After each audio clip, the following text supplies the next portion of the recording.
এখন দেবী চণ্ডিকার উদ্দেশ্যে সেই রক্ত অর্ঘ্য অর্পণ করতে চলেছেন ভেবে আমি আর কিশোরী একে অপরের মুখের দিকে তাকাই।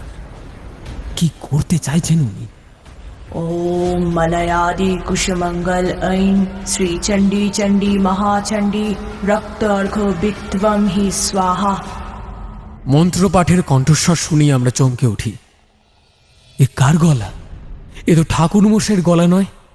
তবে কি ঘরের মধ্যে জ্বলতে থাকা ধুনোর ধোঁয়ার কুণ্ডলী একটু প্রশমিত হয়ে গেলে আমরা দেখতে পাই সেই যন্ত্রের কেন্দ্রবিন্দুতে একটা আবছা ছায়া মূর্তি ফুটে উঠেছে। একটা বৃদ্ধা যোগিনীর মূর্তি, যার মাথায় বিশাল জটা, গলায় রুদ্রাক্ষের মালা, অতি শীর্ণ শরীরে একটা সাদা কাপড় কোনো মতে জড়ানো।